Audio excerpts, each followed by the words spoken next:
Welcome to Harry vlogs యూకి. అందరూ ఎలా ఉన్నారు? నేనైతే చాలా బాగున్నా. మీరు కూడా అందరూ బాగున్నారు అనుకుంటున్నాను. సో ఎవ్రీ సాటర్డే ఒక వీడియో అయితే వస్తుంది కదా.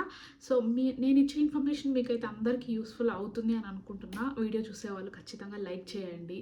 కొత్తగా చూస్తే సబ్స్క్రైబ్ చేసుకోండి. వీడియో ఎలా ఉందో కమెంట్ చేయండి. ఇంకా మీకు ఎలాంటి వీడియోస్ కావాలి, ఇక్కడ ఎలా ఉంటుంది, జాబ్స్ ఎలా ఉంటాయి ఏంటి అని మీకు ఏమైనా సజెషన్ చేసేవాళ్ళు వీడియో కావాలి అనుకుంటే కమెంట్ బాక్స్లో కూడా కమెంట్ చేయండి.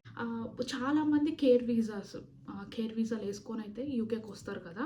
సో ఆ వీసా వల్ల మీకు ఏమైనా ఉపయోగం ఉందా, దాంట్లో అసలు ఏంటి ప్రాసెస్ ఏంటి, అసలు ఏంది అని చెప్పి మీకైతే ఒక క్లియర్గా అయితే ఒక వీడియో అయితే తీద్దాం అనుకుంటున్నా. మీకు ఏమన్నా వచ్చేవాళ్ళు చాలామంది వస్తారు కదా, సో వాళ్ళకి యూజ్ అవుతుంది అనుకుంటున్నాను.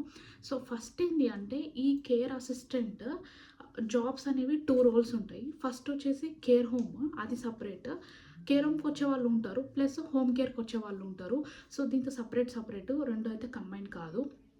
సో మీకు ఎవరైతే ఆఫర్ చేస్తున్నారో జాబ్, వాళ్ళు మీకు ఆల్రెడీ మెన్షన్ చేస్తారు క్లియర్గా. మనము కేర్ అసిస్టెంట్గా కేర్ హోమ్లో చేస్తున్నామా, లేకపోతే హోమ్ కేర్లో చేస్తున్నామా అని. అసిస్టెంట్ వీసా వేసుకొని ఇక్కడికైతే వచ్చిన తర్వాత మీరు ఇక్కడ ఏంటి అంటే full time part time. Visa వేసుకుని వీళ్ళంతా ఏంటి అంటే ఫుల్ టైం కింద వస్తారు. అంటే 160 అవర్స్ వర్క్ చేయాలి మనం ఒక నెలలో. 160 అవర్స్ అంటే ఒక వారానికి ఏంటంటే 40 గంటలు. 40 అంటే ఒక షిఫ్ట్ దగ్గర దగ్గర 11 గంటలు 10 గంటలు ఉంటుంది. సో 160 అవర్స్ అనేది ఇక్కడ లాస్ట్. 160 అవర్స్ కంటే ఎక్కువ వర్క్ చేయొద్దు. ఏదో ఒక 10 అవర్స్ 15 అవర్స్ అంటే చేయొచ్చు, బట్ ఎక్కువ అయితే చేయొద్దు. అంటే నెలలో మనకి ఒక 16 షిఫ్ట్లు అయితే వస్తాయి, మిగతాంతా ఆఫ్ డేస్. ఎందుకంటే ఎక్కువ స్ట్రెస్ కూడా కావద్దు. సో అందువల్ల ఇక్కడ ఏంటంటే 160 అవర్స్ అందరికి ఇక్కడ వర్క్ చేసే వాళ్ళంతా. సో చేసిన తర్వాత గంటకైతే 10 పౌండ్స్ ఇస్తారు. 10 పౌండ్స్ ఇస్తే ఎంత ఉంటుంది ఏమని కూడా నేను క్లియర్గా మీకు ఎక్స్ప్లెయిన్ చేస్తాను. సో ఫస్ట్ ఏంటి అంటే కేర్ అసిస్టెంట్లో నేను ఫస్ట్ కేర్ హోమ్ ఎట్లా ఉంటుందని డిస్కస్ చేస్తాను. హోమ్ కేర్ అనేది తర్వాత వీడియోలో డిస్కస్ చేస్తాను. సో కేర్ హోమ్ అని ఏంటి అంటే ఒక హోటల్ లాగా ఉంటుంది పెద్దగా, ఒక 2-3 ఫ్లోర్లు ఉంటాయి. దాంతో పేషెంట్స్ అన్నారు, క్లయింట్స్ అంటారు. ఒక 30-40 మంది క్లయింట్స్, 20 మంది అలా ఉంటారు. అలా ఉంటే వాళ్ళకి ఏంటంటే డెమెన్షియా, ఆల్జీమర్స్, ఇంకా డిఫరెంట్ టైప్ హెల్త్ కండిషన్స్ అన్నీ ఉంటాయి. వాళ్ళ యాక్టివిటీస్, పర్సనల్ కేర్ వాళ్ళు చేసుకోకపోతే మనం వాళ్ళు అక్కడికి వెళ్ళి హెల్ప్ చేయాలి. లైక్ వాష్ చేయడం, షవర్ చేయడం, ప్యాడ్ చేంజ్ చేయడం, ఇంకా మెడికేషన్స్ చేయడం. తర్వాత మెడికేషన్స్ అంటే దానికి సపరేట్ మళ్ళీ సీనియర్ అని ఉంటారు, సీనియర్ నర్స్. ఒక కేర్ అసిస్టెంట్గా చేయాల్సిన బాధ్యత ఏంటి అంటే ప్యాడ్ చేంజ్ చేయడం, వాళ్ళకి మీల్స్ ఫుడ్ అప్పుడు హెల్ప్ చేయడం, తర్వాత లేకపోతే బాత్ ఇవ్వడం, షవర్ చేయించడం, వాళ్ళకి క్లోతింగ్ చేయడం. సో వాళ్ళకి అన్ని యాక్టివిటీస్ అక్కడ చేయించాలి. ఇది కేర్ హోమ్ అని ఉంటుంది పెద్ద సెట్టింగ్. షిఫ్ట్ అయితే 12 అవర్స్, 11 అవర్స్ షిఫ్ట్ ఉంటుంది. ఒక 1 అవర్ మనకి బ్రేక్ ఉంటుంది. సో మార్నింగ్ 8 టు నైట్ 8 ఉంటుంది షిఫ్ట్, లాంగ్ షిఫ్ట్స్. సో ఇలా ఉంటుంది కేర్ అసిస్టెంట్ అంటే. దీనికి షిఫ్ట్స్ అయితే 4 డేస్ వారానికి. గంటకైతే 10 పౌండ్లు ఇస్తారు. 160 గంటలు అంటే లెక్కేసుకోండి. ఇంకా 1,60,000 అయితే వస్తాయి. 1,60,000 వచ్చిన తర్వాత 1,60,000 మీకు ఫస్ట్ మెయిన్గా ఏంటి అంటే కొన్ని ట్యాక్స్ అయితే మనం కట్టాలి మనం చేసిన దానికి గవర్నమెంట్కి. సో ట్యాక్స్ వచ్చి ఇట్స్ డిపెండ్స్ మనం ఎంత మంత్లీ ఎంత కట్ అవుతుందని అది ఎక్స్పెక్ట్ చేయడం. ఒక నెల ఏమో 100 కట్ అవుతుంది అంటే 10,000, ఒక నెల ఏమో 15,000, ఒక నెల ఏమో అట్లా డిఫరెంట్, అది బేస్ అయి ఉంటుంది. సో అట్లయితే ట్యాక్స్ అయితే కట్ అవుతుంది కొంచెం. ట్యాక్స్ కట్ అయిన తర్వాత 1,00,000 ఒకవేళ తర్వాత దాంతోనే నెక్స్ట్ అని ఉంటుంది. నెక్స్ట్ అంటే ఏంటంటే మనం రిటైర్మెంట్ తీసుకున్నప్పుడు ఒక నెలకి 1,500 కట్ చేసుకుంటూ వస్తారు. రిటైర్మెంట్ అప్పుడు మనకి తిరిగి ఆ డబ్బులు అయితే ఇస్తారనమాట. సో అదొక 15 పౌండ్స్ అనుకోండి. ఇదొక 150 ట్యాక్స్ అనుకో, అంటే 15,000 ట్యాక్స్, 15 పౌండ్స్ వచ్చి నెక్స్ట్ అనుకుంటే ఇంకేమైనా చిన్నగా ఇంకో దాంతో కూడా ట్యాక్స్ కట్ అవుతుంది.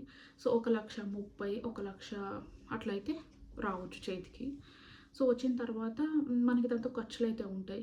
హౌస్, ఇల్లు రెంటు, మనం తినే ఖర్చులు, మన ఇంకా ఉన్నదాన్ని బట్టి ఇల్లు ఎంత ఉంటే అంత రెంటు, ఇంకా పిల్లలు, ఫ్యామిలీ, ఇంకా మన ఖర్చు ఎంత స్పెండ్ చేస్తున్నాం అనేది ఇంకా మన దాని మీద డిపెండ్ అయ్యి ఉంటుంది. సో కేర్ అసిస్టెంట్ వీసా ఏంటంటే కొందరు ఏంటంటే 15 lakhs 20 lakhs పెట్టి ఇక్కడికైతే వచ్చిన తర్వాత జాబ్ చేసుకొని ఉంటారు. 15 lakhs పెట్టి. నేను దీనికి మీకు చెప్పాల్సింది ఏంటి అనుకుంటే, ఇండియాలో ఉన్నప్పుడే చాలా జాగ్రత్తగా ఉండండి. ఫస్ట్ ఏంటి అంటే ఈ 15 lakhs 20 lakhs వీసా అని చెప్పి తీసుకొని వస్తారు. మనీ తీసుకుంటారు. ఇక్కడికి వచ్చాక ఏంది అంటే అక్కడ జాబ్ అనేది ఖచ్చితంగా కొన్ని దాంతో ఉండదు.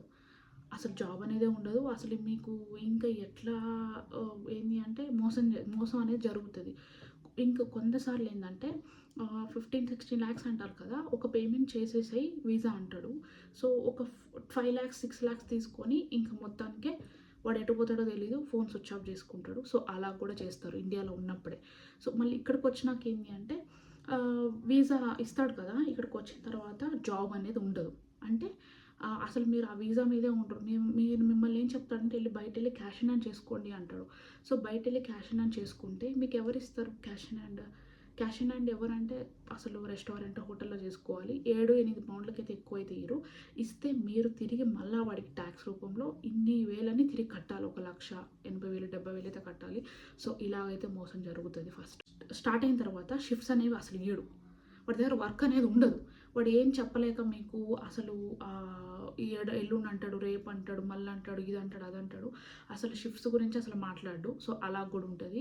సో, ఫైనల్‌గా ఏంటంటే 2, 3 నెలలు, 4 నెలలు, 5 నెలలు కూడా అనేది గడిచిపోతా ఉంటది తప్ప మీకైతే షిఫ్టులు రావు. సో, ఇది మెయిన్‌గా కేర్ అసిస్టెంట్ వీసా అంటే.